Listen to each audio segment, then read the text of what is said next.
국민 라디오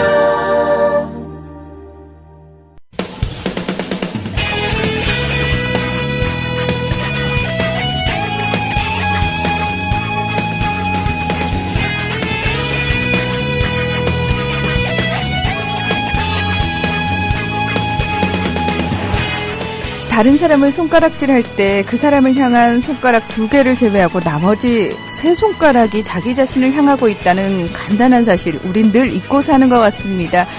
일주일 중에서 나 자신 안으로 솔직하게 들어가 보는 유일한 시간이죠. 여러분께서는 국민 라디오 이윤호의 고전으로 본 오늘에 오셨습니다. 안녕하세요. 아나운서 문희정입니다. 오늘도 스토리텔러 이윤호 선생님 함께합니다. 안녕하십니까? 예, 안녕하세요.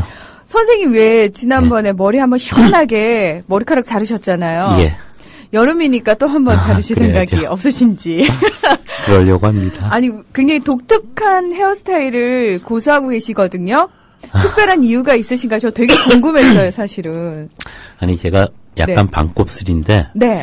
그냥 방치하니까 기를 만큼 기르다가 마구 뻗치고 뭐 그냥 다듬지 않아서 엉망으로 되죠. 아, 근데 희한하게 선생님은 방치하신 건데 저희들이 볼 때는 되게 멋스럽습니다. 뭘 또 삐죽삐죽 이리저리 솟아났죠. 예.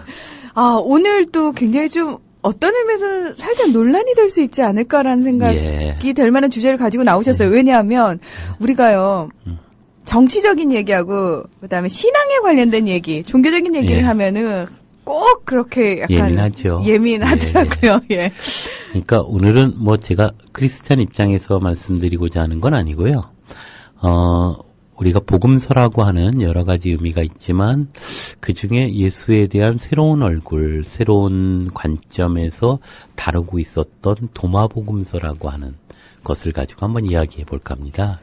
도마복음서. 예. 보통 우리가 복음서를 얘기하면 이제 공간복음으로 마태, 마가, 누가복음, 그리고 요한복음을 얘기하면서 사복음서라고 얘기를 하잖아요.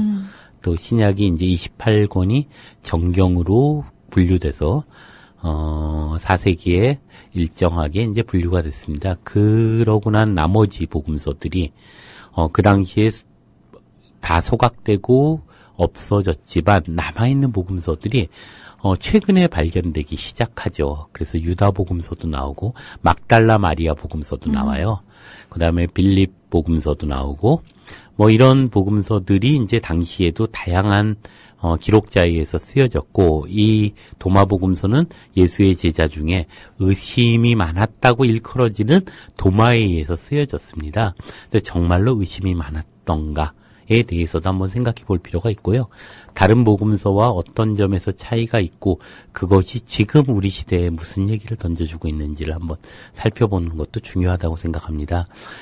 도올 김영옥 선생님이 이제 노자나 논어를 주의할 때 꼭 이 도마 복음서 말씀을 하세요.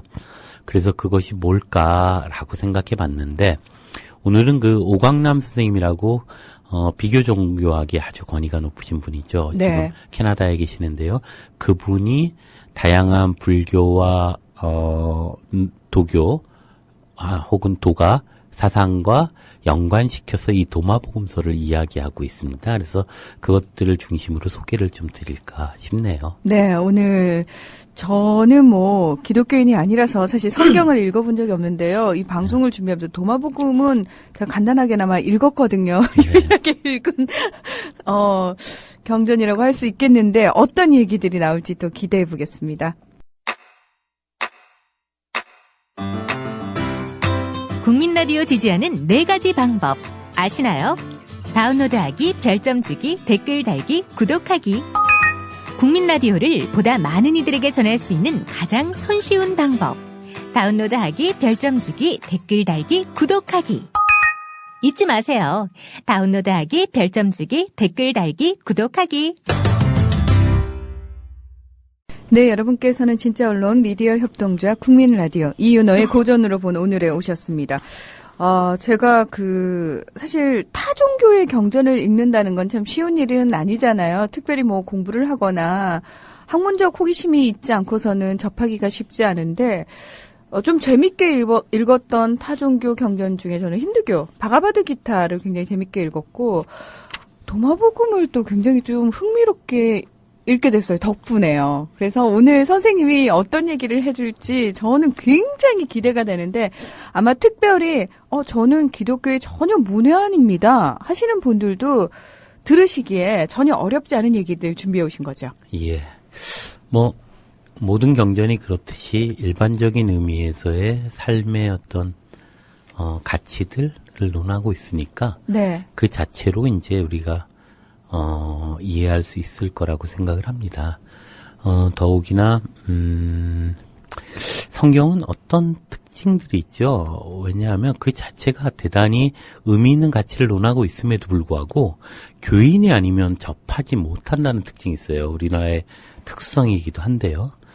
누구나 다 공자님께서는 이러면서 얘기를 하지만 또 부처의 말씀은 이러저러하게 사람들이 알고 있는 부분들도 있죠. 자연스러워요. 그런데 성경만큼은 되게 낯선데 그 이유는 이제 종교라는 틀이 상대적으로 보면 좀 강하게 일반 사람들에게 비춰지는 것은 아닌가 이런 생각을 합니다. 그럼에도 불구하고 이제 성경이 가지고 있는 여러 가지 이제 비밀의 이야기들은 우리가 살면서 많은 것들을 깨닫게 하는 문제인 듯합니다. 그 과정에 이제 정경에 속하지는 않지만 도마복음이라고 하는 복음서에 대한 이야기를 좀 나눠볼까 하는데요. 그러니까 정경이라고 표현하는 게 정식적으로 인정받은 경전이 아니다라는 그렇죠. 말씀을 하시는 거죠. 예, 정경은 사실 니케아 공의회라고 기원 후 325년에 그 공의회에서 결정을 합니다. 아타나시우스라고 하는 그 당시에 젊은 추기경이 있었는데 그에 의해서 이제 신약 성경 중에 돌아다니는 이제 문서죠. 그 중에 27권만을 정경으로 채택을 하게 됩니다.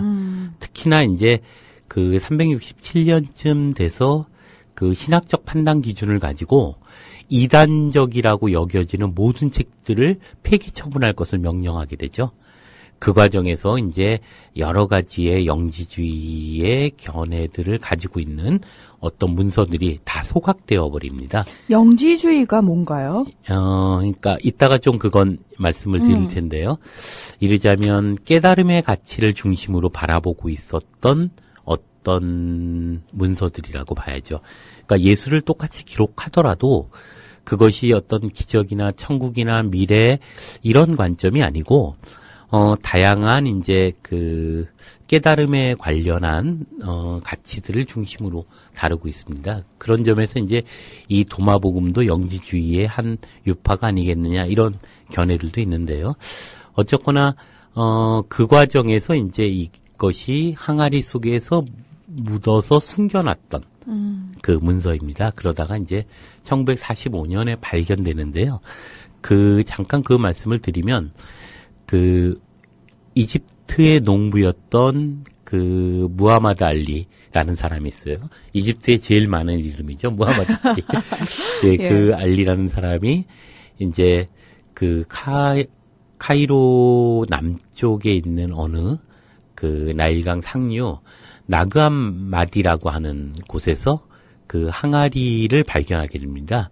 그러니까 밭에 뿌릴 퇴비를 채취하려고 이제 땅을 파다가 땅 속에서 토끼 항아리를 발견하는데 그 안에 있는 것을 기대를 걸고 열어보니까 가죽에 묶인 열쇠 뭉치의 파피루스 종이 문서였던 거죠. 이것이 얼마나 귀중한 것인지를 몰랐던 무하마드는 그걸 들고 이제 우리로 보면 골동품점 이런 데 간 거죠. 그래서 고문서를 골동품으로 값이 나갈지도 모른다는 생각에 팔아버립니다. 그래서 오렌지, 담배, 설탕 등과 바꾸게 되죠. 이렇게 이제 이것이 발견돼서 그 외에 흘러서 고문서 전문가에게 이제 들어가게 됩니다. 이게 나그암마디 문서의 발굴 경로인 거죠. 4세기 초 로마 제국을 통일한 콘스탄티누스 황제가 제국을 통치할 하나의 종교적 이데올로기로서 기독교를 공인하게 됩니다. 그래서 313년에 이제 공인을 하죠. 네. 그리고 그리스도교 지도자들에게 그리스도교를 하나의 하나님, 하나의 종교, 하나의 신조, 하나의 성서로 통일할 것을 요구하게 되죠. 그래서 아까 말씀드렸듯이 325년에 니케아 공의회에서 이집트의 알렉산드리아의 젊은 추기경 아타나시우스라고 하는 사람에 의해서 이제 그 공의회가 열리게 됩니다. 그래서 그 당시에 그는 개별적으로 떠돌아다니던 그리스도교의 문헌 중에서 27권을 선별하는 거죠. 마태, 마가, 누가, 요한, 그리고 주로 이제 바울의 경전들을 중심으로 해서 27권을 그리스도교의 경전으로 경전화하게 됩니다. 그리고 367년에 자신의 판단 기준에 의해서 일정하게 이단이라고 규정되는 모든 책들을 폐기 처분하게 됩니다. 그래서 이 나그 함마디 문서는 이때 이집트에 있었던 그리스도교 최초의 수도원이에요. 파코미우스라고 하는 수도원의 수도승들이 그 수도원에 있는 도서관에서 그 문서들을 다 빼내서 항아리에 넣고 밀봉한 다음에 나중에 찾기 쉽게 큰 바위 밑에 있는 땅 속에 숨겨놓게 됩니다. 그것이 이제 시간이 흘러서 1945년까지 온 거죠. 와. 그러면 무려 1900년 정도를 그 안에 묻혀 있었다는 거죠. 그런 점이라고 한다면 대단히 잘 보존됐다고 보죠. 그러게 1000년이 넘게 너무 잘 보존이 됐네요. 예. 그래서 그 나그 함마디 문서의 발견이라고 하는 것이 1947년에 사해 두루마기라고 하는 그 두루마기 문서가 발견되는데요. 성서 고고학상 최대의 성과라고 할 수 있습니다. 사해 두루마기는 주로 히브리 성서와 유대교의 연구에 귀중한 자료, 즉 구약 성경과 그 당시의 역사를 알게 하는 귀중한 자료라고 한다면 나그 함마디 문서는 특히 신약 성서학과 초기 그리스도 역사 연구를 위해 중요한 자료가 됩니다. 그것이 이제 기존에 있었던 복음하고의 비교들을 통해서 일정하게 초기 그리스도교가 어떻게 움직였는가, 예수와 관계되는 어떤 흐름들이 어떻게 됐는가라고 하는 것을 연구하는데 아주 귀중한 자료가 되죠. 그래서 나그 함마디 문서 뭉치 속에서는 모두 52종의 문서가 들어있습니다. 그리고 전부 이집트 고대어 중에 하나인 콥트어로 기록되어 있습니다. 콥트란 이집트라는 뜻이죠. 콥트어란 고대 이집트에 살던 그리스도인들이 쓰던 말이고 콥트 사본이란 콥트 말을 그리스어 문자로 적은 사본이라는 겁니다. 여기에 지금 우리가 읽고 있는 성경에 포함되어 있지 않는 여러 자료들이 그 안에 숨겨져 있었습니다. 지금 말씀드리고는 도마복음, 빌립복음, 진리복음, 이집트인 복음, 요한의 비밀서, 이런 것들이 들어가 있었던 거죠. 이 중에서 가장 많이 그 사람들의 관심을 끄는 것은 바로 도마복음입니다. 그 복음서가 다른 복음서하고 아주 다른 비밀의 메시지를 담고 있기 때문입니다. 그러니까 상황은 똑같이 기록하고 있는데요. 그 사실을 표현하는 표현 방법이 다르고 거기서 주는 메시지가 다릅니다. 도마복음은 기원 후 대략 350년경에 그 발견된 거는 필사된 것으로 짐작되고 있는데요. 도마복음 자체는 여러 가지 정황으로 연구해 본 결과 기원 후 약 100년경, 그러니까 요한복음이 쓰여진 것과 비슷한 연대에 지금의 형태로 완성되었다고 보고 있습니다. 그리고 그 내용상 상당 부분이 50년에서 60년까지를 거슬러 올라가는 것들이죠. 그러니까 예수와 관련된 그 시대를 담고 있습니다. 그렇게 본다면 도마복음은 대략 60년대 후반이나 70년대 초에 기록된 것으로 보이는 마가복음이나 70년대 후반에서 80년대로 기록된 마태복음이나 누가복음에 비해서 10년에서 20년도 앞선, 그러니까 복음서 중에 가장 앞선 복음이라고 볼 수 있는 거죠. 그 도마복음은 어떤 특성이 있는데요. 실제로 마태, 마가, 누가와 한 50% 정도가 겹치거나 비슷한 내용을 담고 있어요. 그렇지만 핵심적인 차이는 도마복음이 그 공관복음과 다른 가장 큰 특징은 공관복음에서 가장 많이 언급되어 있는 기적이나 예언의 성취, 재림, 종말, 부활, 최후 심판, 대속, 이런 개념들 있잖아요. 부활하고, 그리고 예언이 성취되고, 기적이 이루고, 재림이 있고, 이런 부활하고, 이런 것들에 대한 것들이 거의 없다는 겁니다. 대신, 내 속에 빛으로 계시는 하나님을 아는 것, 이것을 깨닫는 깨달음을 통해 내가 새 사람이 되고 죽음을 극복할 수 있다는 것을 계속해서 강조하고 있다는 것이 가장 근본적인 차이죠. 그러니까 기독교의 가장 근본적인 것 중에 하나가 부활신앙입니다. 그렇기 때문에 이제 재림의 문제라던가 예언의 성취라던가 종말이라던가 이런 건 빼놓을 수 없는 문제죠. 그런데 도마복음은 그런 것들이 들어있는 것이 아니라 다른 종교들, 예를 들면 도가나 불가나 이런 것들이 다루고 있는 어떤 깨달음에 대한 것들이 중심을 이루고 있다는 것이죠. 그래서 내가 새 사람이 되고 죽음을 극복할 수 있다는 것을 계속해서 강조하고 있고요. 특히 도마복음을 그와 비슷한 시기에 쓰여졌으리라고 생각하는 요한복음과 비교해 볼 때 둘 다 우리 내면의 빛을 그리고 미래에 있을 종말보다는 태초 그리고 지금을 강조하는 여러 면에서 비슷한 점이 많습니다.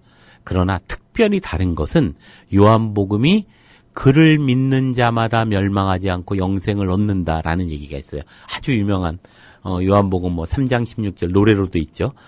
그래서 하나님을 믿는 자마다 멸망하지 않고 영생을 얻을 것이다 라고 하는 것이 아주 귀중한 말씀인데요. 예수님을 나의 주요 하나님으로 믿는 등 믿음을 강조하고 있는 것이 이제 요한복음의 특징입니다. 그런데 이 요한복음과 다르게 도마복음은 일관되게 깨달음을 강조하고 있다는 거죠.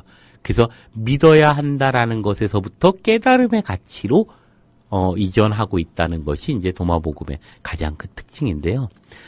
도마복음이 이런 특색을 지니게 된 것이 그 당시 이집트, 로마, 그리스를 비롯한 중동 지역 일대에 성행하던 영지주의의 영향을 받았다고 보는 사람들도 있습니다. 영지주의라고 하는 것은 기본적으로 이제 영지, 곧 깨달음을 통해 구원에 이른다는 것을 주장하는 가르침입니다. 분명 그런 관점에서만 보면 도마복음은 영지주의적인 특성을 가지고 있습니다.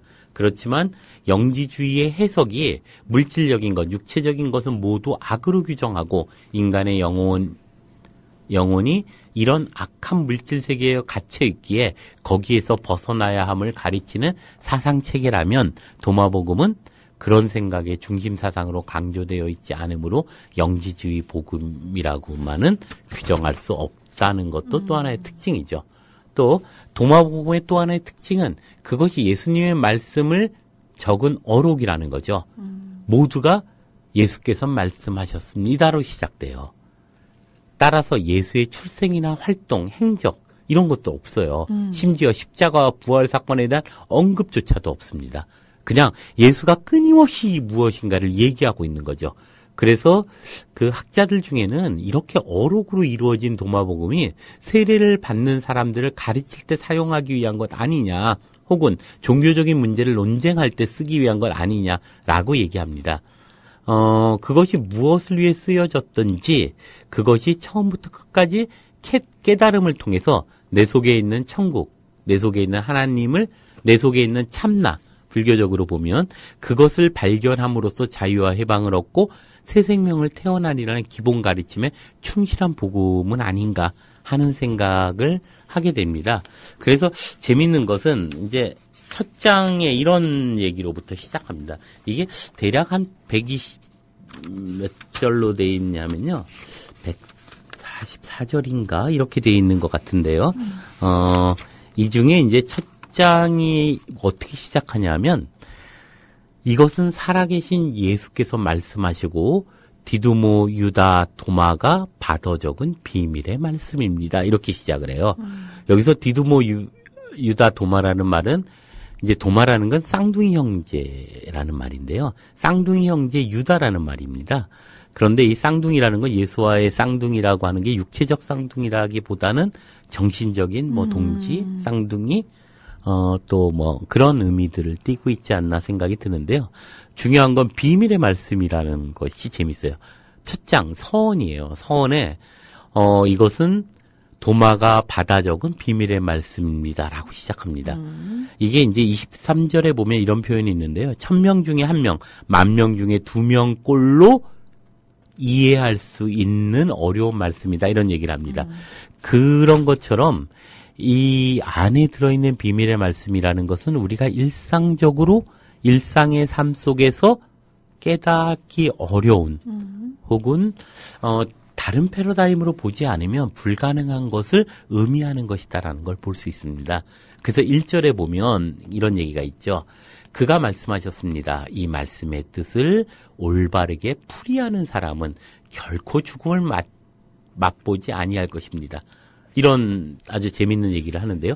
서원과 더불어서 이 1장에 있는 말을 좀 우리가 생각해 볼 필요가 있는데요. 예를 들면 어떤 종교나 4가지의 의미층이 있을 겁니다. 하나는 문자적 의미가 있고, 두 번째는 심적 의미가 있고, 세 번째는 영적 의미가 있고, 네 번째는 신비적 의미가 있다고 얘기를 합니다. 모든 고등 종교는 이러한 4가지 측면들이 있다는 거죠.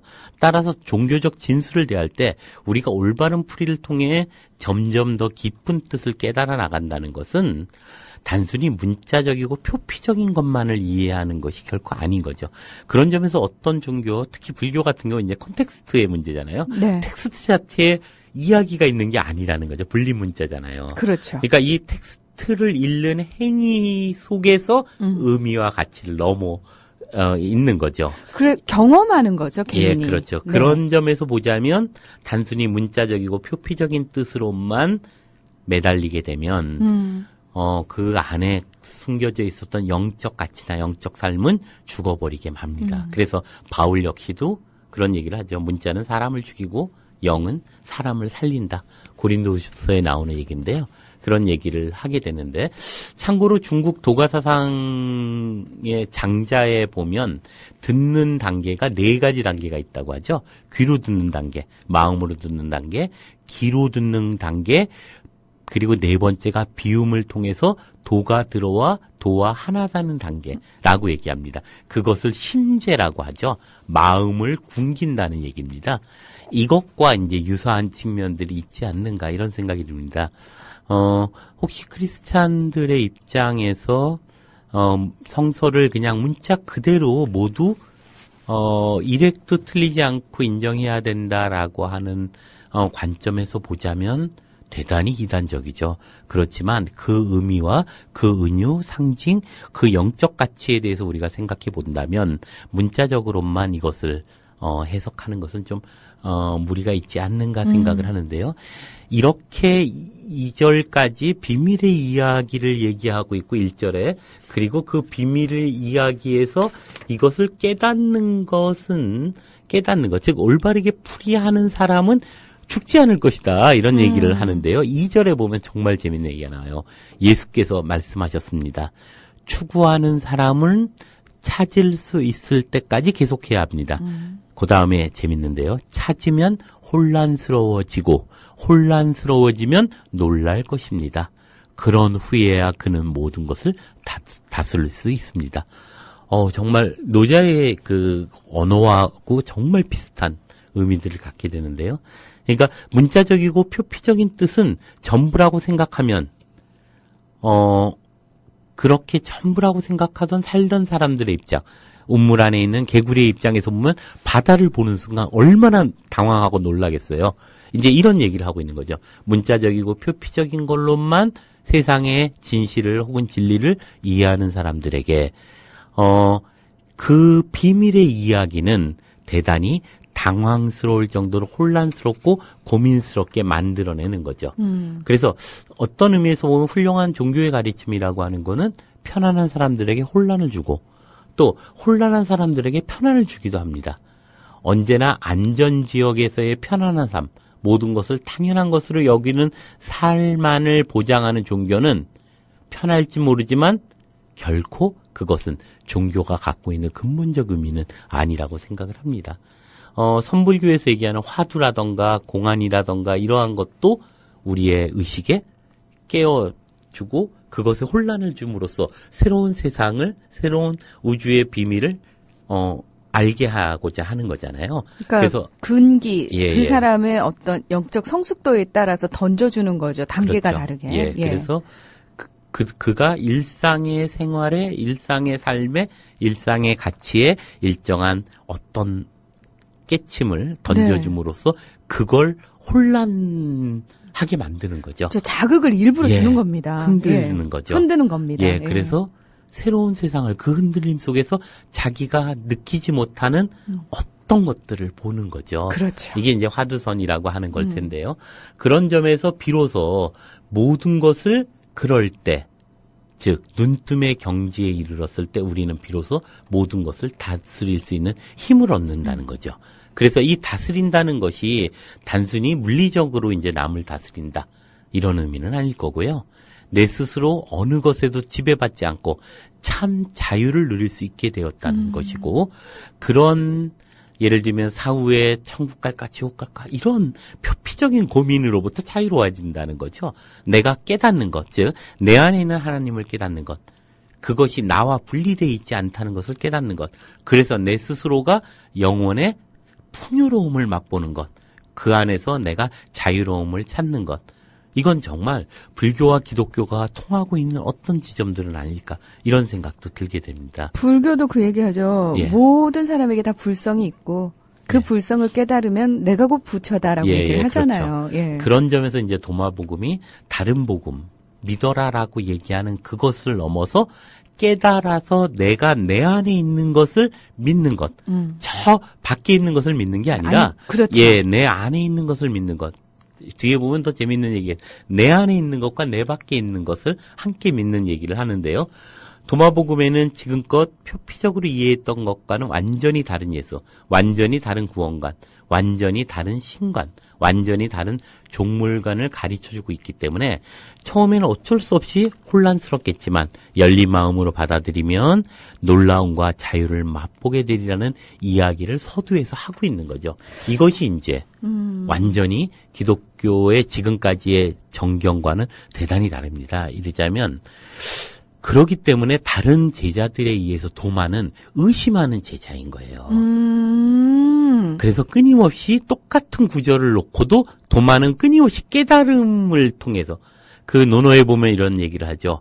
어질다는 것은 묻는 것이다. 그것이 예다 이런 얘기를 합니다. 네. 끊임없이 묻는 거죠. 도마는 끊임없이 묻는 거예요.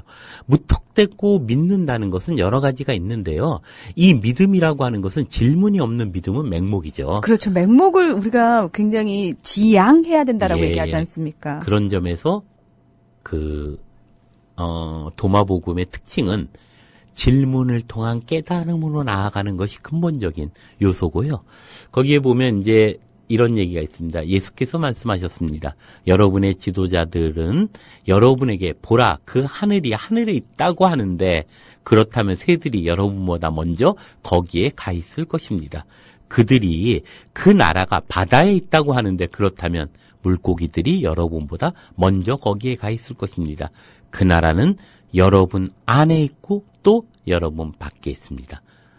대단히 철학적이죠? 네. 나는 성경이 이렇게 아름다운 거 정말 그 도마복음을 통해서 이제 읽게 돼요. 저는 근데, 굉장히 좀 네. 충격을 많이 받았어요. 네. 그러니까 기존의 기독교에 대한 어떤 편견이 많이 깨진다고 해야 되나요? 예. 예. 그러니까 결국 하늘에는 하늘나라가 없다고 하는 거죠. 즉 뭐냐면 우리가 생각하는 하늘나라는 천국이라고 하는 이런 것이 아니라 주권에 대한 의미를 얘기하는 겁니다. 즉 하나님의 나라죠. 하나님의 주권, 하나님의 통치 원리, 하나님의 다스리심, 하나님의 임재하심 등을 의미합니다. 특히 스피노자에 가보면 이 하나님이라는 게 뭐냐, 결국 자연이다. 우리 모두이다. 이 세계이다. 이 세계를 흐르게 하는 힘이다. 이것을 하나님이라고 스피노자는 얘기해서 이제 엄청난 이제 위험을 맞게 되는데요. 그 당시에 굉장히 용기 있는 사람이었습니다. 그래서 그 예. 에티카를 쓸 때요. 이 몰래 숨어서 이제 안경점을 하잖아요. 스피노자가. 네. 그러면서 이제 유언을 남겨요. 내가 죽기 전에 절대로 이 책을 출간하지 말 것. 두려운 거죠. 네. 그래서 죽고 나서 에티카는 출간됩니다. 그런데 그런 점에서 보면 어쩌면 그 당시에 스피노자는 도마복음을 보지 않았음에도 불구하고 이것을 이해하고 있었던 것은 아닌가 이런 생각도 듭니다. 그래서 이제 사실 보면 누가복음에도 이제 하나님의 나라는 너희 안에 있느니라 이런 얘기를 하는데요. 그것이 이제 천국이라고 하는 이름으로 너무 규정돼 있었던 것은 아닌가 이런 생각이 드는데 천국, 하늘나라라는 말은 마태복음에만 있습니다. 다른 복음에는 모두 신국, 하나님의 나라라는 말로 쓰여지는데요. 왜냐하면 마태복음은 주로 유대인을 위해 쓰여진 복음서입니다. 유대인들이 하나님의 이름을 부르는 것을 피하는 전통이 있어요.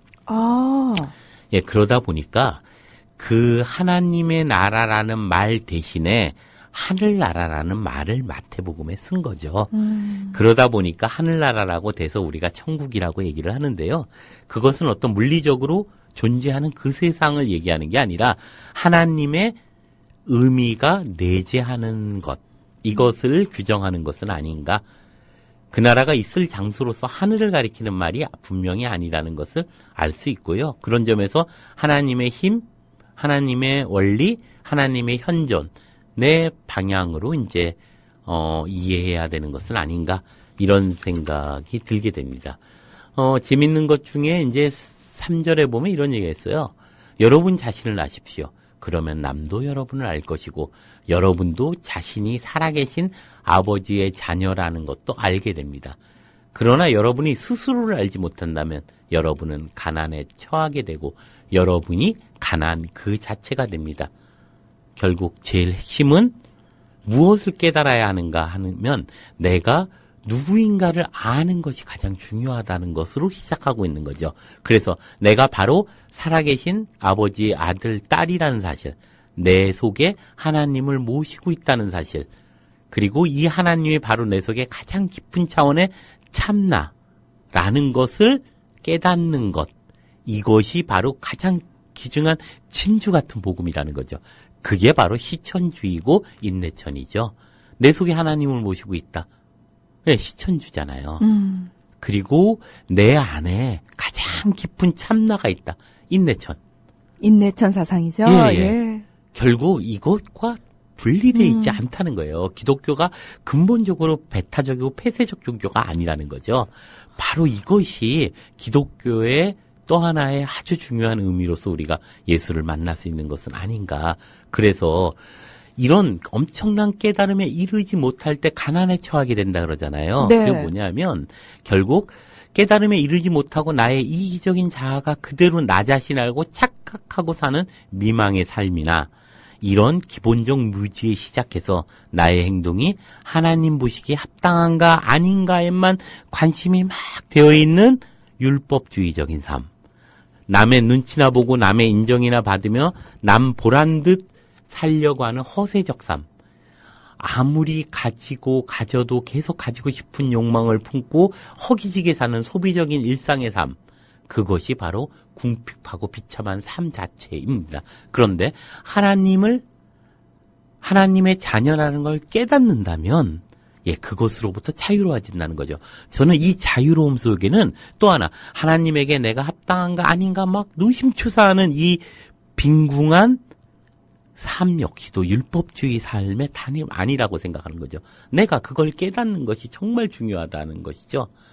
그래서 재밌는 게 4절에 정말 노자의 생각과 처음에 이제 선교사들이 중국에서 노자의 사상을 보고 하나님이라고 하는 거예요. 아니 그럴 법할 것 같아요. 왜냐하면 네. 4절에 이런 얘기가 나와요. 예수께서 말씀하셨습니다. 여러 날을 보낸 늙은이도 7일밖에 안 된 갓난아기에게 생명이 어디 있느냐 물어보기를 주저해서는 안 됩니다. 그리하여 그 사람은 살 수 있을 겁니다. 먼저 된 사람 중 많은 사람들이 나중될 것이고 모두가 결국은 하나가 될 것입니다. 재밌는 거죠. 누구나 깨달음을 받아 다 같이 새 생명으로 탄생하게 되고 이렇게 되면 먼저 된 사람이나 나중된 사람이냐 구별이 없다는 거죠. 도덕경에 보면 55장이 그런 얘기가 있어요. 노자의 사상에 덕을 두터이 지닌 사람이 갓난아기와 같습니다. 어린아이와 같이 되라. 이건 성경의 공간복음에서도 계속 나오고 있는 거죠. 어린아이와 같지 않으면 하늘나라에 들어가지 못할 것이다. 이런 얘기들이 바로 갓난아이. 근데 그 삼복음서에는 뭐라고 되어 있냐? 어린아이라고 나와요. 그래서 우리가 어떤 상상을 하냐면 이 어린아이는 소년 같은 아이, 조그만 아이, 때묻지 않은 아이. 근데 그게 아니고 여기에는 중요한 철학적인 게 있습니다. 갓난아이라는 거예요. 뭐냐면 갓난아이의 특징은 나와 너가 분리되어 있지 않고, 그렇죠. 여자와 남자가 분리되어 있지 않고, 속과 것이 분리되어 있지 않고, 이것과 저것이 분리되어 있고 않고, 큰 것과 작은 것이 분리되어 있지 않아요. 그러니까 분별심이 생기기 이전 상태입니다. 이전 상태인 거죠. 네. 남녀, 선악, 미추, 시비 등의 이분법적 의식을 넘어서 만들어지는 합일의 사람. 이것이 아이와 같다는 거죠. 이 갓난아이. 이게 노자의 도덕경에서도 끊임없이 나오고 있고, 그리고 이 도마복음에 보면 갓난아이와 같아라. 그럴 때 비로소 우리는 모두 하나가 된다. 이런 얘기를 하고 있다는 점이죠.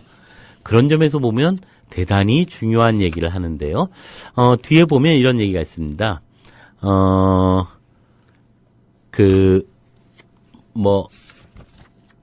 예수께서 말씀하셨습니다. 사람에게, 정말 재밌는 얘기인데요. 먹힘을 당하는 사자는 행복합니다. 그 사자는 사람이 되기 때문입니다. 사자에게 먹힘을 당하는 사람은 불행합니다. 그 사자도 사람이 되기 때문입니다. 정말 엄청나게 은유적인 얘기죠. 자, 사람에게 먹힘을 당하는 사자는 행복하대요. 그 사자는 사람이 되기 때문이에요. 그런데 사자에게 먹힘을 당하는 사람은 불행해요. 거기까지는 알겠는데 그 사자도 사람이 되기 때문입니다. 이게 정말 재밌는 건데요.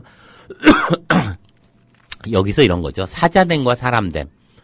결국 사자는 무엇을 상징하는 걸까를 보면 우리 속에 길들여지지 않는 야수성, 정욕, 무지, 탐욕, 이런 파괴, 이런 것이 갖고 있는 어떤 야수성이라고 볼 수 있는 것은 아닌가 생각을 해요. 그래서 우리가 우리 속에 있는 이런 야수성의 존재를 인식하고 이를 잘 길들이고 극복하면 그 야수성도 결국 우리가 새 사람으로 변화하는 과정에서 우리에게 도움이 되는 셈이죠. 결국 어떤 면에서 우리의 일부로 동화된다는 거죠. 그래서 사람에게 먹힘을 당하는 사자, 행복합니다. 그래서 그것을 극복하고 그 야성을 넘어서서 우리가 새 사람으로 변화되게 되는 거죠. 그래서 행복한 사자일 수 있습니다. 그 사자는 사람이 되기 때문에 행복합니다. 근데 사자에게 먹힘을 당하는 사람은 불행합니다. 그 사자도 사람이 되기 때문입니다. 그러면 사람이 되는데 그 사자가 사람이 되기 때문에 앞에 것은 행복하고 뒤에 거는 사자가 사람이 되기 때문에 불행합니다. 그런데 그 과정은 뭐냐? 반대로 우리가 우리 속에 있는 이런 무지나 정욕이나 탐욕이나 파괴 등등 이기적 어떤 본능 이런 것 같은 야성에 잡아먹히면 물론 우리는 우리가 가진 인성이나 신성을 영성을 발현할 기회를 잃어버리기 때문에 불행하는 것이 분명한데요. 그런데 그 사자가 사람을 잡아먹고 사람 행세까지 한다는 것이 아닐까. 즉, 그 말은 뒤집어 놓고 보면 우리 안에 있는 야수성이 우리의 본성, 영성을 잡아먹게 되면 그것 또한 사람이지만 그것은 불행한 것이 아닌가. 그리고 끊임없이 나뿐만이 아니라 다른 사람을 잡아먹는 일이 아닐까. 즉 평화는 먼 곳에 있는 게 아니라 이 야수성을 내 안에서 성찰하고 그를 통해서 내 안에 그 야성을 영성을 통해서 길들이는 일이 아닐까 이런 생각을 하게 됩니다. 그렇다면 마치 지금 현재 우리 주변에는 사람을 잡아먹어버린 사자가 사람인 양 행세하고 그럼요. 있는 그 속을에 살고 있는 것 야성에 같아요. 살고 있는 거죠. 그렇죠. 그리고 이 자본주의 사회는 이미 구조 자체가 인간의 영성들이 살아날 수 있는 구조가 아니게 돼요. 교회도 예수가 가장 많이 비판했던 이 승리주의에 있는 거죠. 자기 깨달음이 없이 승리주의에 가득 도취되어 있고 이러한 문제들이 이제 이야기를 하게 됩니다. 재밌는 것 중에 이런 얘기를 해요. 우리가 사람을 낚는 어부 얘기를 하잖아요. 네. 근데 예수께서 이런 얘기를 했다는 거예요. 예수께서 말씀하셨습니다. 인간이란 자기 그물을 바다에 던져 바다에서 작은 물고기들을 잔뜩 잡아 올린 지혜로운 어부와 같습니다. 그 지혜로운 어부는 잡은 물고기들 중에서 좋고 큰 고기 한 마리를 찾아내고 다시 나머지 작은 고기들은 모두 바다에 던졌습니다. 그런 식으로 큰 물고기들을 쉽게 골라낼 수 있었습니다. 여기 들을 귀 있는 이들은 잘 들어야 합니다. 다른 복음서하고 비슷한데요. 예를 들어 마태복음에 보면 이제 그런 얘기가 있죠. 좋은 것은 그름에 쌓고 나쁜 것은 내다버린다. 이런 얘기가 있지만 여기서 특별히 이게 무슨 심판에 관계된 얘기가 아니고요. 깨달은 거 관계되어 있습니다. 무슨 말이냐면 우리 모두는 어부죠. 어부는 그물을 올려서 물고기를 다 잡아옵니다. 어떤 사람은 저인망망에 싹쓸이하기도 하고 어떤 사람은 강태공처럼 물고기를 하나도 낚지 않으면서 세상을 낚고 있죠. 그런데 장자에 보면 이제 그런 얘기를 하죠. 물고기를 잡는 틀은 물고기를 잡기 위한 것이니 물고기를 잡았으면 그걸 잊어버려야 한다. 이런 얘기를 합니다. 득이망전이라고 하죠. 물고기가 중요하기에 다른 것은 잊어버려야 한다는 겁니다. 그러면 과연 정말 가장 좋은 물고기, 보물, 진주는 무엇일까? 폴틸리는 궁극관심이라고 하는 그 주식신학자죠. 폴틸리라는 아주 유명한 사람이 있는데요. 그 사람은 결국 그 문제를 궁극관심이라는 표현을 합니다. 즉 도마복음에 의하면 비밀을 아는 것, 내 속에 계신 하나님의 참나를 발견하는 것, 그걸 잡고 나면 나머지는 다 버려라. 그것은 정말 사소한 것이다. 이런 얘기를 하는 거죠. 도덕경에도 도의 길은 하루하루 없애는 것이다. 즉 일손, 하루하루를 덜어내는 일이다. 이런 얘기를 합니다. 근데 현재의 교회들은 그리고 현재의 세상은 자꾸 쌓아가는 일을 하는 거잖아요. 그러니까 예수가 도마복음에서 이야기를 하는 거죠. 큰 물고기 잡으면 나머지 다 버려라. 이 큰 물고기가 뭐냐면 너가 너 안에 깨달음을 얻는다면, 참나를 얻는다면, 너 안에 있는 하나님을 안다면, 깨닫는다면 나머지 그거 중요한 거 아니야. 이런 거거든요. 근데 정작 지금 사람들은 그 큰 물고기보다는 자잘한 물고기들의 정신이 팔려 있잖아요. 예. 그래서 예수가 이제 그 요한복음에도 보면 그런 얘기하는데 성전을 청결케 하시고 나아가 아주 성전을 허는 것 이런 얘기하는데 내가 성전을 헐 것이다 이런 얘기를 합니다. 네네. 이 성전을 헌다는 것이 지금 우리 시대에 던져주는 아주 중요한 메시지라는 생각이 드는 거죠. 또 재밌는 얘기 중에요. 이런 게 있는데요. 예수께서 말씀하셨습니다. 보십시오. 씨 뿌리는 사람이 밖에 나가서 씨 한 줌 쥐고 뿌렸습니다. 어떤 것은 길에 떨어져 새가 와서 쪼아먹고 또 어떤 것은 돌짝밭에 떨어져 땅에 뿌리를 내리지 못해 결실을 내지 못하고 또 어떤 것은 가시덤불에 썰어져 숨통이 막히고 벌레들에게 먹혔습니다. 그런데 어떤 것은 좋은 땅에 떨어져 좋은 열매를 맺죠. 60배, 120배가 되었습니다. 이거는 사실 마태복음, 마가복음, 누가복음에 다 나오는 씨 뿌리는 비유입니다. 그런데 이 도마복음의 흐름 속에서 이것은 다른 복음과 다르게 이게 뭐냐면은 이제 복음을 전하는 씨 뿌림에 대한 얘기인데요. 그런데 결국 그 천국 비밀을 아무데나 뿌려서는 안 된다고 하는 것에는 같지만 예를 들면 이런 것이 있는 거죠. 옥토가 씨를 받아서 발화시키고 열매를 맺는 것은 자신만을 위한 것이 아니라 그 결실을 다른 사람들과 나누기 위한다는 사실을 함께 기억해야 합니다. 그래서 좋은 땅에 뿌려지면 그것이 60배, 120배의 결실을 맺는다는 거죠. 바로 이웃과 함께 그 가치를 나눌 수 있다는 점에서도 대단히 중요한 의미를 갖게 되고요. 이것이 이제 결국 불교에서 나오는 상구보리나 하화중생이라고 하는 네. 보살의 정신을 얘기하는 그렇죠. 거죠. 보리심이라고 얘기하죠. 보리심이라고 하는 네. 이것과 이제 서로 연관을 맺고 있는 것은 아닌가 생각을 합니다. 또 재밌는 것 하나만 더 얘기를 하면요. 이런 얘기를 하죠. 예수께서 말씀하셨습니다. 이 하늘은 사라질 것이고 그 위에 있는 하늘도 사라질 것입니다.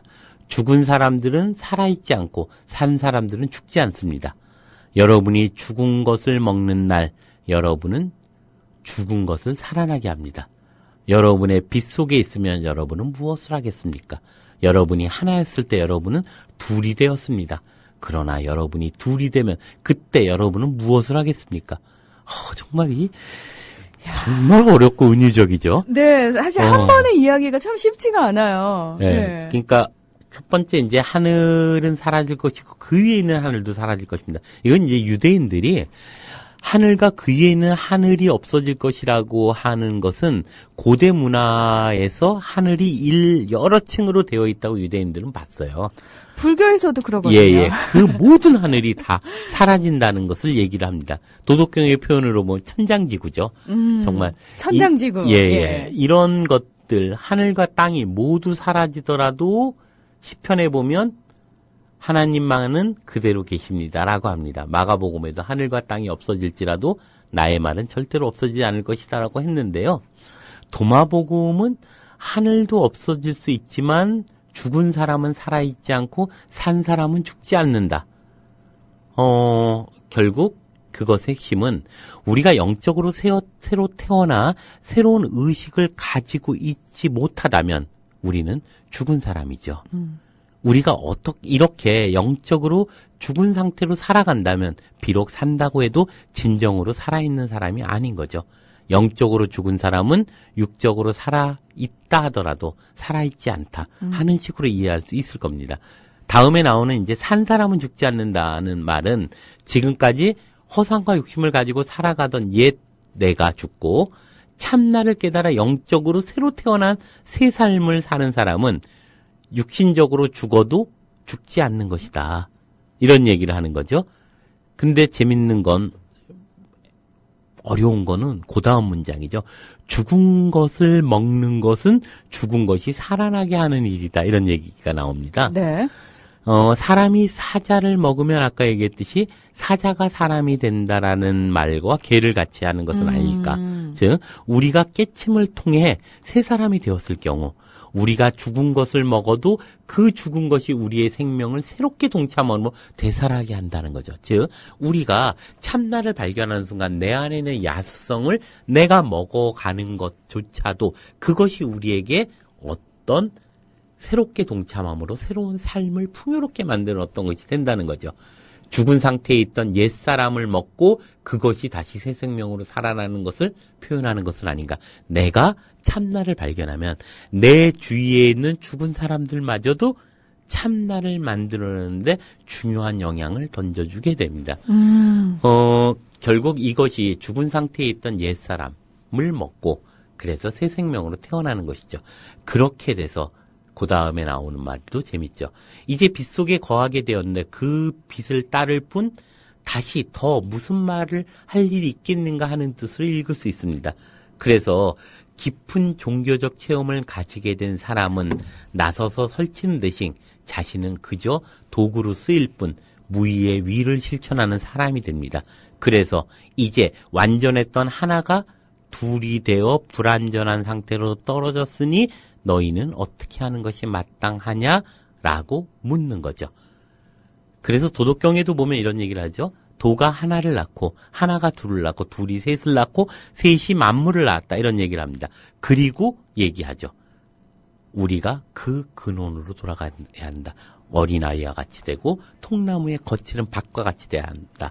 이것처럼 여기서 도마복음에서 이야기하는 것 중에 하나는 그래서 둘로 쪼개졌는데 그것이 다시 참나를 깨닫고 다시 하나로 돌아가는 근원적 삶에 대한 이야기를 하고 있는 것은 아닌가 이런 얘기를 하게 됩니다. 또 하나만 더해 보면요. 이런 얘기를 하는 게 있어요. 여기서 이제 한 가지 주목할 것은 요한복음에 이제 3번씩이나 도마를 믿음이 없는 제자, 이런, 또 끊임없이 의심하는 제자라고 되어 있지만, 사실 요한복음이 정경으로 받아진 이후에 2000년 가까이 도마는 의심하는 도마로 알려져서 수모를 당하게 되었습니다. 그렇지만, 도마복음에서는 궁극진리 앞에서 침묵하는 이가 도마로 되어 있지만, 최근에 세상에 알려진 유다복음을 보면 또다시 다양한 이야기를 통해서 이제까지 있었던 정경이라는 것이 얼마나 도구마로 가득 차 있는가도 보여주고 있다고 생각합니다.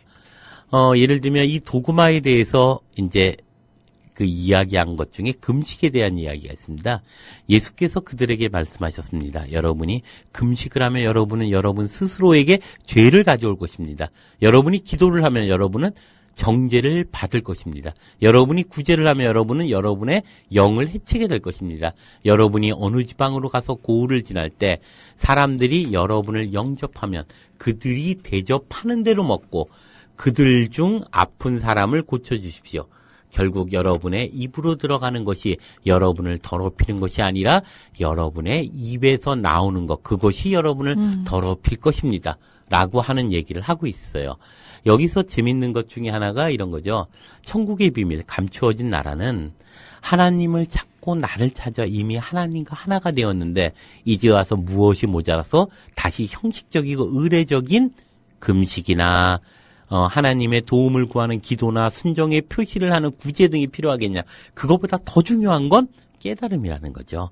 그래서 불필요할 뿐만 아니라 이것에 매여 있다는 사실 자체가 하나님과 떨어져 있는 상태, 하나님을 잃어버린 상태, 죄받고 정죄받고 상한 영의 상태에 머물러 있다는 것을 의미하는 거라는 거죠. 그래서 마틴 부버 같은 사람은 이제 나눠 관계라고 하는 것을 통해서 나눠 관계 자체가 하나님의 임재하심을 의미하는 것이다. 이런 얘기를 하는데요. 노자의 도덕경에 보면 이제 그런 게 있죠. 대도가 사라지니까, 대도가 패하면 인인이 은이 하는 것이 나선다. 그렇게 되어서 지략이니 지몬이 하는 것이 설치면 엄청난 위선이 만연하게 된다고 합니다. 유대교에서 가장 중요하게 여기는 금식이나 기도나 구제, 그리고 유교에서 최고의 덕목으로 강조하는 인의 같은 외형적 가치가 여전히 중요시되고 있는 사실 자체는 아직도 그 사회가 종교에서 이상으로 하고 있는 그러한 경지에 이르지 못한 상태라는 것을 보여주고 있는 거죠. 그래서 또 레이기에 보면 이제 음식을 규례에 따라서 철저히 가려먹는 유대인의 결벽주의라는 게 있습니다. 그래서 이걸 먹으면 안 되고 저걸 먹으면 안 되고 이런 거죠. 그것에서 그 정결 제도에서부터 벗어나야 한다. 예를 들면 초기 불교에 보면 불가에서도 채식을 기본으로 했지만 무엇이나 주는 대로 먹는다는 원칙이 있잖아요. 그런데 그 왜 주는 대로 먹어야 되냐 하면 입으로 들어가는 것이 문제가 아니라 마음을 통하여 입에서 나오는 것이 문제라는 거죠. 근데 그 당시 상황을 좀 고려를 해야 될 것 같아요. 그러니까 예. 탁발이라는 제도에 의해서. 그러니까 지금처럼 사찰에서 직접 음식을 해먹지 않고요. 예. 오롯이 주는 예. 대로 시죽물만 먹는 상황에서는 그랬지만 예. 본인이 해먹을 때는 예. 문제가 달라질 수 있는 예. 겁니다. 맞아요. 예.